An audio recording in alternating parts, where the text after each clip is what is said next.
sessions. So let's talk about indoor training sessions. I'm just going to bring up Training Peaks.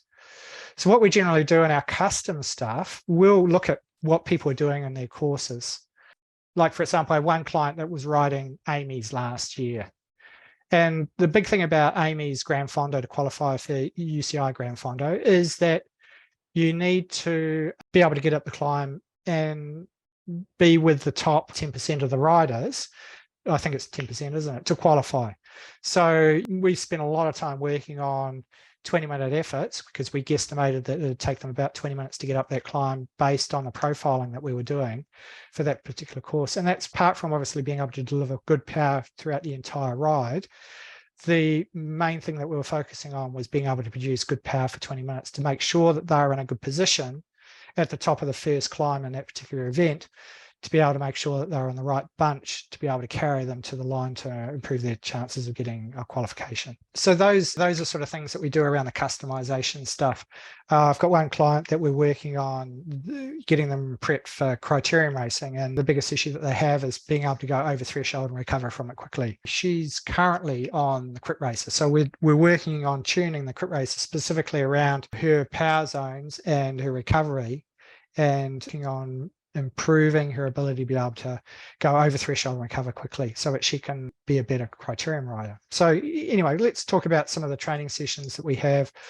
We'll go back, at the Crit Lad Ergo, beginning sort of session for introducing over threshold. You notice with over threshold stuff, when we do the effort, we don't back off into recovery. We actually stay pretty close to threshold, and then we go over threshold again, because we want to replicate that migration to be able to go over threshold and then recover quickly, at threshold or somewhere pretty close to it, and then going again. So where we start modifying these sessions is we go, well, maybe they can only manage 120, and maybe in the recovery they can only ride at 90, right? So we have to drop them back. Or we may have another athlete that can go, okay, well, they can do 140 and they can run these a little bit higher. They can maybe 102% of their FTP, all right? We may have athletes that are running these up at 160, right? And then when it comes to the minute recovery, again, we may have some athletes that need 2 minutes recovery. Other athletes may only need 1.5 minutes, all right? And some athletes only need 30 seconds, all right? Before, or 45 seconds.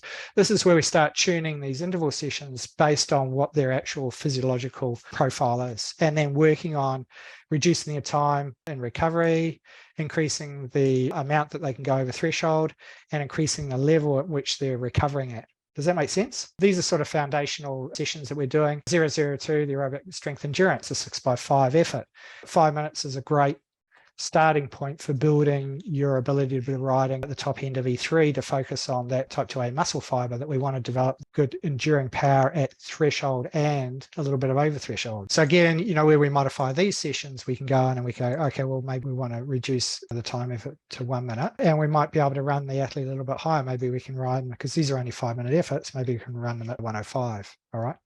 But initially, obviously, when we're working with athletes, we want to make sure that they're able to complete the session. I mean, some people, when they get on and do a 002, it's too challenging for them. We actually need to back it off a little bit. So the fruit bowl is another example of just working on various threshold efforts. We've got 10 minutes, we've got 5 minutes, we've got 2 minutes, and we've got 1 minute. And when you notice that the 1 minute efforts are done at 110% of FTP, whereas the 10-minute ones are done at 98. And that's because we want to match the threshold efforts against their power curve. And these are starting points. We do these with athletes to start off with them. The first thing we want to do is we want to be able to send a session to anybody that's jumped on a trainer, and for them to be able to basically get through it.